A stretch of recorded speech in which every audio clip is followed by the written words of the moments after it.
ಸಾರ್ವಜನಿಕರು ಇಲ್ಲಿ ಸಂದರ್ಭದಲ್ಲಿ URC ಸಂದರ್ಭದಲ್ಲಿ ಅದಕ್ಕೋಸ್ಕರ ಎಲ್ಲ ಎಲಾಬ್ರೇಟ್ ಆಗಿ ವ್ಯವಸ್ಥೆ ಮಾಡಲಾಗಿದೆ. Brigade road, MG road, church street, Opera house, residency road ಎಲ್ಲ ರೋಡ್ಗಳಲ್ಲಿ ನಾವು ಈಗಾಗಲೇ ಬಂದೋಬಸ್ತ್ ವ್ಯವಸ್ಥೆ ಮಾಡ್ಕೊತೀವಿ.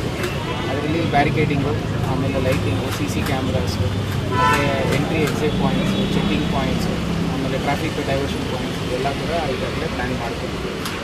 ಸೊ ಇದರಲ್ಲಿ ಕೆಲವು ಸಲಹೆ ಸೂಚನೆಗಳು ಆಲ್ರೆಡಿ ಕೊಟ್ಟಾಗಿದೆ. ನಮ್ಮ ವೆಬ್ಸೈಟ್ನಲ್ಲಿ ಕೂಡ ಇದರ ಮಾಹಿತಿ ಕೊಟ್ಟಾಗಿದೆ. ಸಾರ್ವಜನಿಕರಿಗೆ ಪಬ್ಲಿಕ್ಲಿ ವಿಸಿಬಲ್ QR ಕೋಡ್ಸ್ ಕೂಡ ಶೇರ್ ಮಾಡಿದ್ದೀವಿ. QR ಕೋಡ್ ಸ್ಕ್ಯಾನ್ ಮಾಡಿದರೆ ಬ್ಯಾಂಗ್ಳೂರು ಸಿಟಿ ಪೊಲೀಸ್ ವೆಬ್ಸೈಟ್ಗೆ ಓಪನ್ ಆಗ್ತದೆ. ಆ ವೆಬ್ಸೈಟ್ನಲ್ಲಿ ಬೇಕಾಗಿರೋ ಎಲ್ಲ advisories, traffic diversion guidelines, instructions, ಆಮೇಲೆ ನಮ್ಮ ಅರೇಂಜ್ಮೆಂಟ್ಸ್ ಏನೇನಿದಾವೆ ಸಾರ್ವಜನಿಕರಿಗೆ ಅನುಕೂಲ ಆಗೋ ಥರ ಎಲ್ಲ ಮಾಹಿತಿ ಕೊಟ್ಟಾಗಿದೆ. ಸರ್, ಎಷ್ಟು ಗಂಟೆಗೆ ವೆಹಿಕಲ್ ಮೂವ್ಮೆಂಟ್ ಕ್ಲೋಸ್ ಆಗುತ್ತೆ? ಅದು ಒಂದೊಂದು ರೋಡು ಒಂದೊಂದು ಥರ ಇದೆ. ಮುಖ್ಯವಾಗಿ MG ರೋಡ್ನಲ್ಲಿ ಮಾತ್ರ ನಾವು ಟ್ರಾಫಿಕ್ ಸಾಧ್ಯವಾದಷ್ಟು ಕಂಟಿನ್ಯೂ ಮಾಡೋಕ್ಕೆ ನಾವು ನೋಡ್ತಾ ಇದ್ದೀವಿ. ಡಿಪೆಂಡಿಂಗ್ ಆನ್ ದ ಸಿಚುವೇಶನ್ ನಾವು ನೋಡಿಕೊಂಡು ಅರೌಂಡ್ 11:30 12 ನೋಡಿಕೊಂಡು ಅದು ಬಂದ್ ಮಾಡೋದು ಪ್ಲ್ಯಾನ್ ಮಾಡ್ತೀವಿ. ಬಾಕಿ ರೋಡ್ಗಳಲ್ಲಿ ಎಂಟ್ರಿ ಮತ್ತು ಎಕ್ಸಿಟ್ ಯಾವುದಿದೆ? ಎಂಟ್ರಿ ಪಾಯಿಂಟ್ಸು ಟೋಟಲ್ಲು ಈಗ ಮೇಯೋ ಹಾಲ್ ಕಡೆಯಿಂದ, ಟ್ರಿನಿಟಿ ಕಡೆಯಿಂದ ಬರೋರು ಮೇಯೋ ಹಾಲ್ ಕಡೆಯಿಂದ ಬರ್ತಾರೆ. ಕಾವೇರಿ ಜಂಕ್ಷನ್ ಒಂದು ಎಂಟ್ರಿ ಪಾಯಿಂಟ್ ಇದೆ.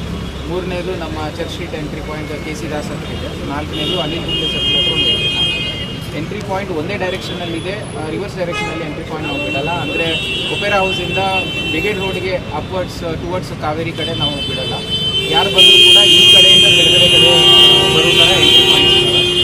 ಸೊ ಒನ್ ಡೈರೆಕ್ಷನ್ ಮಾತ್ರ ಅಲೋ ಮಾಡ್ತೀವಿ, ನಂಬರ್ 1. ನಂಬರ್ 2, ಎಂಟ್ರಿ ಆದಮೇಲೆ ಪಬ್ಲಿಕ್ ರೋಡ್ಸ್ಗೆ ಬ್ಲಾಕ್ ಮಾಡ್ಕೊತಾ ರೋಡ್ ಮೇಲೆ ನಿಂತ್ಕೊಂಡು ಆ ಥರ ಏನಾದರೂ ಮಾಡಿದ್ದಲ್ಲಿ ಅವ್ರಿಗೆ ನಾವು ಅಲೋ ಮಾಡಲ್ಲ.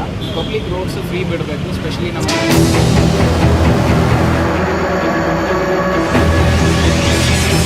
ನೋಡಿದ್ರಲ್ಲ ವೀಕ್ಷಕರೇ, ಇದೇ ರೀತಿಯ ಇನ್ನಷ್ಟು ಹೊಸ ವಿಡಿಯೋಗಳಿಗಾಗಿ ನಮ್ಮ ಸಪ್ತಶ್ವ ಟಿವಿ ಕನ್ನಡ ಚಾನೆಲ್ನ ಸಬ್ಸ್ಕ್ರೈಬ್ ಮಾಡಿ, ಲೈಕ್ ಮಾಡಿ, ಶೇರ್ ಮಾಡಿ. ಧನ್ಯವಾದಗಳು.